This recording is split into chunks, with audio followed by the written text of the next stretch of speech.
Sometimes it feels like the sun will never rise, like the birds will never sing again. Believe in a power greater than what you are going through. When you don't know what to do, keep breathing. That's right. When you don't know what to do, just keep on breathing. From the City of Angels in Los Angeles and from the Big Apple in New York City, welcome to all my listeners out there in Radioland. I am Dave, the Caregiver's Caregiver at caregiverdave.com, along with my lovely co-host, Adrian Gruberg at thecaregiverspace.org. And we're also coming to you live and on demand on numerous syndicated radio and podcast networks on 26 global audio and video platforms, including iHeartRadio, iTunes, YouTube, Spreaker, SoundCloud, Vimeo, Stitcher Radio, Blog Talk Radio, CastBox, and I'm not going to name the rest of them because there's a lot of them. In fact, we're proud to be voted #1 caregiver podcast of the top 50 on Player FM, and #2 caregiver podcast on FeedSpot out of the top 60, and #2 on caringvillage.com. And we have an especially exciting show planned for you today, don't we, Adrian? Yes, we do. We sure do. Maria Blon was a repeat guest on our show. I don't know how many years it's been since we've been on. 9 years. It's been a long time ago. I don't know. But she's doing something new. She has a new book out called Hearts Blooming Through Intuitive Mentoring. And she's an intuitive author and mentor. She inspires people to build better relationships with themselves and others through in-person and online collaborative circles. All funds raised through Hearts Blooming are donated directly to the Heart in Haiti.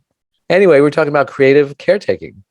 But before I get started, I do want to take this moment and thank my last week's guest. Addiction specialists reveal similarities with caregiver relationships. David Marion and Dana Golden are the co-authors of Addiction Rescue. There's a lot of similarities between addiction and caregiving, believe it or not. The caregiving addict, right? Anyway, just a reminder, you can watch or listen to that interview and all our interviews on our membership website, caregiverdave.com, or any of the other 26 global networks I mentioned earlier. Okay, enough of that. Maria, welcome to the Caregiver Dave Show. We're so excited to have you on. It's wonderful to be here, Dave.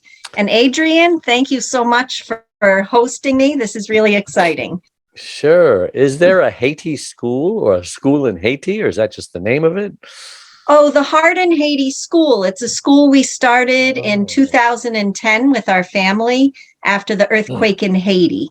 So every year we add a grade, and all of the funds I raise for the work I do goes directly to sponsoring children to go to school there because they don't have any free public education.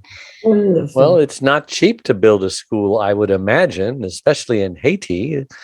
That's awesome. Good for you. And you add a grade every year, huh?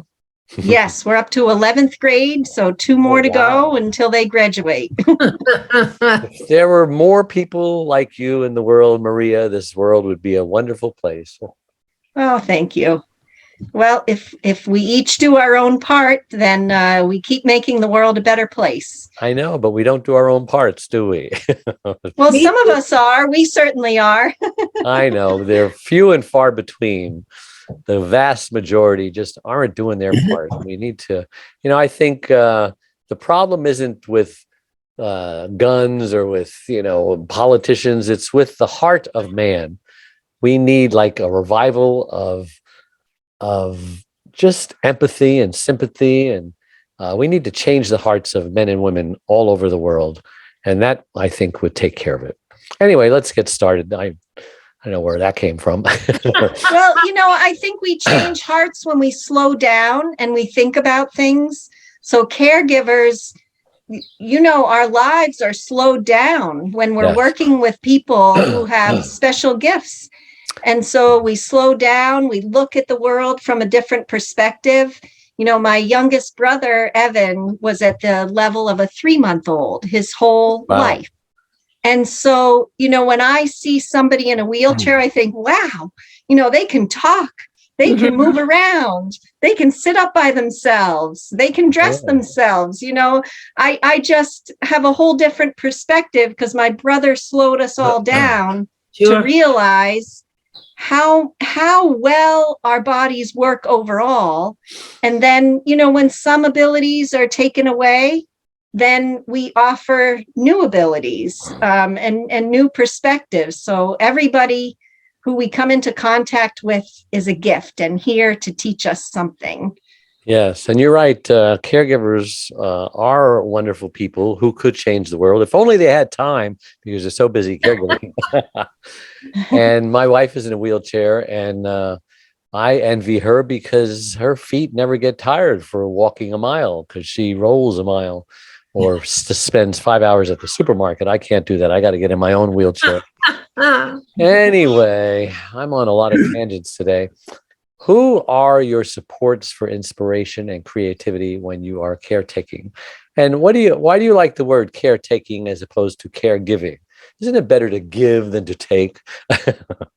Oh, that's true. Caregiving is a great word. I like that. Yes. So, okay. There are times when caregiving, when I just get stuck. I'm not sure what the person that I'm working with wants, what they need. And I'm stuck. We're like in a rut. And so what I'll do is I'll do some writing. I spend time in nature. I meditate. I connect in other ways and try to figure out how I can help them. I can share an example. Like there was this one young lady I worked with, Rose, and she has Down syndrome. And we would go out to eat, and she, when you go to eat with somebody, I usually say, well, how is your meal? And she said, I don't want to talk about my food. And so I said, oh, this is just what I do when I go out with people. I'm so sorry. Well, my family, they can ask me questions about food, but not you. And so, I was a bit offended by that. And I said, I really didn't mean to cause harm. And then she was like, oh, no, I hurt your feelings. And so it was this whole drama, And I had gone home that night and I thought, gee, I want us to get along. I don't know what happened here. And so I wrote her a poem and I sent her the poem. And I didn't hear any response. I thought, oh my goodness, she's still mad at me. But then we went to the Circle of Support meeting. And, then we asked Rose what is working and what we could do differently. And she gets out the poem and she reads it. And she says, this is what's working. And she read this poem that I had sent to her. Are you going to read it to us? Dance. Would you like me to read it? Yes. We dance and sing, laugh and play, making the most of every day. We can garden, swim, dance, sing, and hike, finding the perfect activity no matter what the weather is like. When there is difference, confusion, or glum, we talk things out, knowing our best effort can be done. We agree on so much, most days we are one, bonded with love and joy, respect for the earth, and oh boy, do we have fun. Wow. So, it got through to her, and it was able to express how I still love her, even though we make mistakes. Some, we don't get along always. And it's stressed all the ways that we do connect, and that there are always times when we're not going to. So I heard someone say just yesterday on the radio, a talk show, that take criticisms with a grain of salt because everybody criticizes way too much. In fact, there's a famous criticism in the nursing home industry where the patients, they're not patients, they're residents. The residents would say, when you ask them, well, how's the food? And they would say, it stinks, and there's not enough of it. Well, wait a minute. Does it stink, or is there not enough of it? It contradicts each other. So who knows? Anyway, when you're not certain of how to handle a challenge with caretaking, What do you do? So when I'm not certain, I'll take a pause, try to figure out what to do. I'll, write and see if we can do something different, something creative to break the mold of what we've been doing. And sometimes, I need to connect with intuition because, like, my brother couldn't speak. And before he was getting ready to pass, and I just went, I like, it was like he was speaking to me. I just started crying. And then it was like he was telling me, he told me what to write for his celebration of life service. Really? Yeah. So he wanted me to write and thank everybody. So sometimes things come intuitively to me, even if I can't speak to the person. Mm-hmm. And sometimes if I really stuck, then I have an intuitive teacher who can check in and see what's going on and give me some advice. So I reach out to all different resources when I'm stuck. Yeah, you are, and many women are very intuitive. They are the intuitive species of our human race. I wanted to ask you, and I forgot what I was going to ask you, but it'll come back to me. I thought of another thing that, sometimes when I'm stuck, I need to seek advice from other people. So each of the people I mentored had a circle of support. So what I've done is to create my own circle of supports where we get together, we share what's going on in our lives. And if we have a challenge we want help with, we share it with the group, and then everybody offers feedback. So I think with challenges, the main thing is to not get stuck in a groove. Yeah. It's to be open to new ideas and keep looking at possibilities and not think that there isn't a solution. Because whenever there's a challenge, there's always a great solution. I mean, I was a math teacher, so I think I have that belief system. All problems can be solved in one way or another. Yes, I remembered what I was going to ask. Does your brother, or did your brother, have the ability to communicate non-verbally like my wife can? I mean, she can't speak either, but she is an excellent communicator. I only miss about 20% of what she's trying to say because she uses all the other faculties that she has, and communication is about 80% nonverbal. Right. Well, if you think about a 3-month-old baby, right, and they how communicate they well too. So, if, and our dog. Yeah, I mean, you could tell when he was upset. When there was music he liked, he would make noises. So we could tell those kind of things. And also watching his face. So, if he looked like something was wrong, then we would know what is it? Is his position off? Does he need his diaper changed? So it's that kind of thing, is to really watch him. And you're right, there are all different ways to communicate.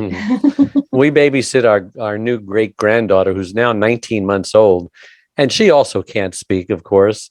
She knows a word here and there, just like my wife knows a word here and there. But it is so, it's been about 40 years since I've raised a little one that's been with me a lot. And this one just lives down the block. So I see her more than I have seen other grandchildren that were at that age.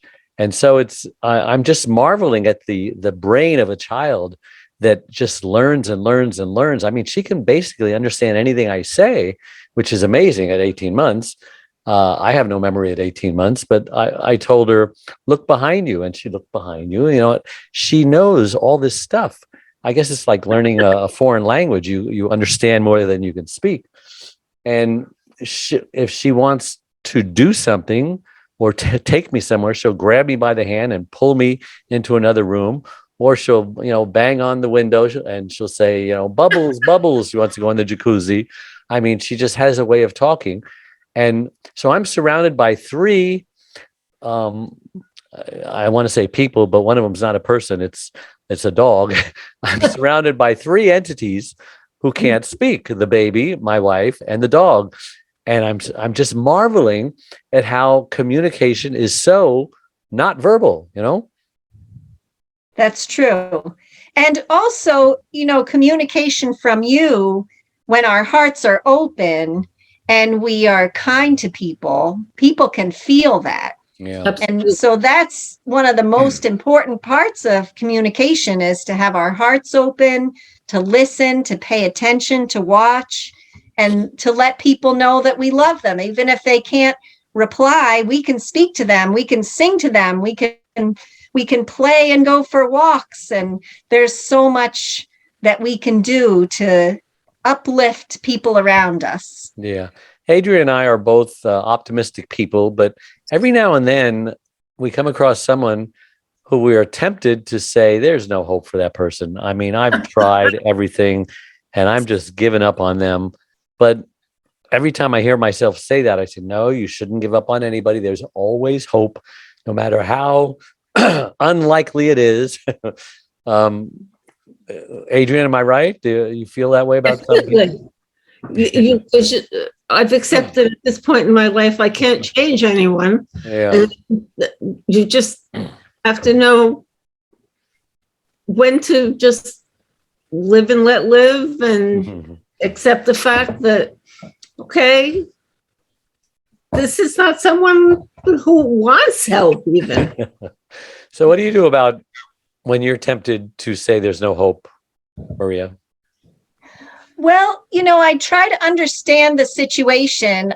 There was one young man on the autism spectrum I was working with, and his mom wanted him to learn math. And so since I was a math teacher, we were working on that. But, like, he was falling asleep. I was like falling asleep. It was just so boring. It just didn't feel like what we should be doing together. Right. And so I was a little bit afraid to talk to his mom. So I talked to his dad and I said, do you think we could work on, BD? He loved being on the internet and making videos for his feeds. I said, do you think we could work on like public speaking? And his dad said, sure, go for that. And so he ended up, we made a PowerPoint about his life and how he has done so well. He works, he lives on his own. Marvelous. And he, did the PowerPoint. He spoke to a group of people. He spoke to actually young educators at the college and shared his journey. So, when we didn't know what to do and we're both falling asleep, we decided to choose another path. It seems to me as though that has to do with confidence. If you're in an area that's your wheelhouse, like his videos, he came alive, Yes. versus the math. Yes, he came alive, and he's very determined to keep going if he thinks that that's what he's supposed to do, and he would have kept going. But when we changed paths, then it was more aligned with his passion, and he opened up, and then it was amazing. And we did tell his mom, actually, when she was reading the stories for the book, she's like, I didn't realize that. And she was laughing. You were afraid of me. Well, but yeah, sometimes we're afraid to make a change. But when we do, then amazing things can happen. Well, speaking of challenging, what's the most challenging thing that you've come across? The most challenging thing I came across was being excluded from a circle of support meeting with one of the people I mentored, because we were doing such great things during the pandemic. I had taught him Qigong, and then he actually was teaching it back to me. But there was some issue that the parent didn't want me included in the meetings. So I was like, what's wrong with me? Want to include me? And what I ended up doing was I wrote, the person I was mentoring, David, and I we wrote up the things that we were doing that the circle of support team didn't know. And we sent it to the whole circle so they could be informed about what we were doing. And so, I mean, that was hard to get past, my hurt feelings. But then when this idea came up, that really what I wanted was to be able to express the cool things we were doing, so they knew as much about David and how he was progressing so well. So that was a big challenge that we ended up working through. Do you think they were afraid that your being at the meeting might inhibit him from expressing himself? Oh, no, I not at all. It had to do with money owed to me. And it was, yeah. Yeah. So it was nothing to do with that. He's always come alive with me. That's yeah. good. Money. It's always about money, isn't it? Money. Yeah. So what's been the most rewarding for you? Oh, it's just so amazing to see people blossom, to see people who, like Rose, who she was too afraid to even think about maybe doing gardening for people, that, to have her own like little business and to do the gardening work for them, too afraid to do it.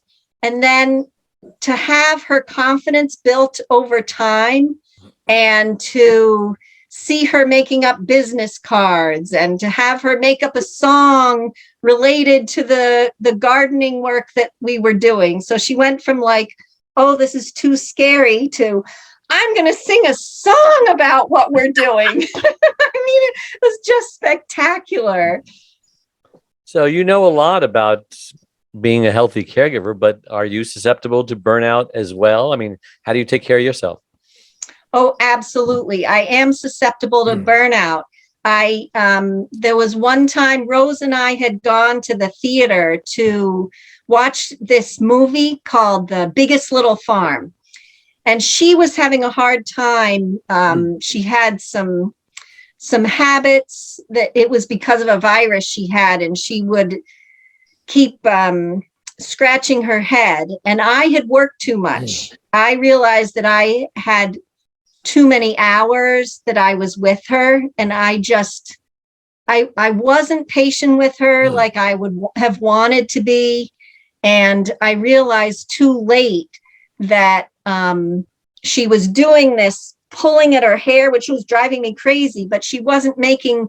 A lot of times she'll make this suckling sound, and she wasn't doing that during the movie at all. The hair pulling wasn't bothering anyone else except for me. And she wasn't bothering anybody with that sound. So I have to come to an awareness of what is an amount of time that I need to rest in between caregiving. And that always happens when I overdo. I have no patience here. And looking back, it's because I've overdone. So then, I adjust my schedule and don't overbook. Wow. So how do you keep it joyful and creative when you're dealing with these mentorees that you're mentoring? Well, I try to keep focused on what is important to them. And within that, to also push boundaries a little bit. Yeah. So, like the one young man, David, really wants to go to Hawaii. And me right too. Now that's not possible. Yeah, Hawaii, I would love to also. And so right now that isn't possible. But how can we get close to going to Hawaii? So we made a volcano together and had that erupt with baking soda and vinegar. We went to a spa that had, the hot pools and waterfalls. So it's keeping the focus on what they want and also pushing the limits because like he'd never experienced making a volcano. He'd never experienced going to a spa. So it's just follow their passion, but push their limits so that they can keep experiencing new things. World, yeah. Yeah. Does that make sense, Adrian? Absolutely. I mean, you're showing them all different facets of the world and how they accept it. You know, what they want to take away from it. That's right. Yeah. So And I do, writing helped me a lot. So days when I was frustrated, I'd come home and write what happened and analyze and reflect. Absolutely. And so that's, what my book does is it tells stories. And then at the end, there's tools for people who are caregiving so that they can reflect, well, how am I creating my schedule so I have enough reflection time, enough nature and movement time, asking the readers questions so they reflect on their life, because it's good to read a story, but in the end, it's all about the person reading and how they can use that in their lives. Yeah. So you must be selling a lot of books in order to donate so much that you can build a school over there. Where did you get the idea to take the profits from your book and do something like that, especially in Haiti? Well, I've been back and forth to Haiti 13 times. Oh. My daughter lived there for 2.5 years, getting the school started. I'm jealous. So, when I go to Haiti and I see how the people are living in shacks, one woman, their roof, one of the students that we mentored, her grandmother's roof was leaking, and we bought a $25 tarp. And when we brought it to her, she was crying, thanking us, praising the Lord. And what $25 does in Haiti, it means so much. I'm very lucky that I can donate all the funds to the school. I'm embarrassed. When we first went there, we have 2 small houses, one at a lake and one little one in the city where we have gardens. And I'm like, we have to sell one of those houses. We can't have 2 houses. And, I just felt so guilty that we have so much and they have so little.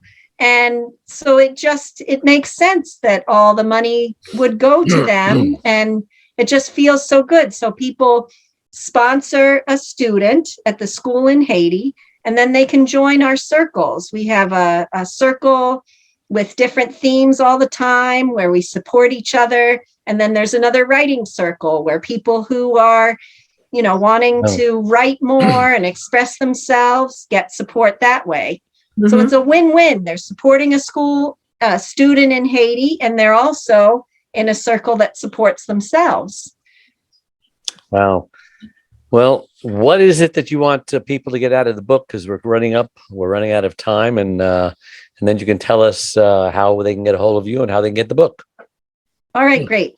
Well, the main thing is with the book, I want people to have their lives improved and for them to have their hearts blooming, to read these challenging stories and to read how there are answers, how there always is hope and solutions, and to find those in their lives and just to love and appreciate themselves no matter where they are. We're all beautiful works in progress.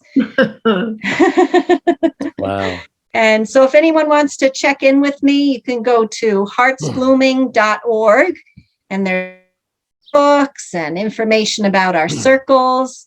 Would love to have anyone reach out to me. Great. Well, I can't believe how fast our time has gone today. You're an amazing person. You're doing amazing things. And Adrian, how can listeners get a hold of you? They can go to Adrian at thecaregiverspace.org for my email, and just go to any of the social media pages that we're on, and you'll find out what it's all about. Yeah, she has great chats going on there.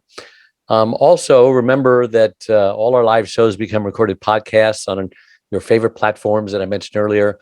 And you can purchase my #1 newly released book, which Maria is going to do, and I'm going to purchase hers, Secrets from the Hammock, Uncommon Wisdom for Uncommon Times. Great book that's changing lives all over the world. It's available wherever books are sold, and my website, caregiverdave.com, available in Kindle, Audible, paperback, and hardcover. And our membership website, caregiverdave.com, is a free membership support community. Lots of tools, resources, free gifts. Check out our Facebook page, Caregiver Dave, community of 34,000. Adrian has her caregiver page, her Facebook page, 168,000 are right in that neighborhood. The Caregiver Space. And if you click the like button on whatever platform you're watching or listening, it helps us reach even more caregivers by improving Google's search engine algorithms. And thank you all for coming in every week and making us the #1 caregiver podcast. So until next week, same time, same channel, may God richly bless you. Bye-bye. We are a community of caregivers that understands and supports you wherever you are in your journey. We are a place to connect with other caregivers, but more importantly, a place to get practical, actionable help. There are lots of ways for you to get support. First of all, you can download our welcome pack. This will get you started on your Thrive journey. Next, you can ask and get answers to your questions by posting them here in our private Facebook groups. You can also get live online support by attending one of our live weekly Connect webinars. You can get practical, actionable advice by listening to our weekly podcast. You can hear and read other stories about other caregivers' experiences. Plus, add your own in our weekly Share Your Story forum, posted every Tuesday in the Facebook group. You can access essential resources and download practical Thrive Solutions packs, all of which are geared to help you thrive as a caregiver. You get lifetime access to all of our resources. Again, we're here to support you and help you thrive and to enjoy your life as a caregiver. And remember, this is a place to get hope, not just cope. Sometimes it feels like the sun will never rise, like the birds will never sing again.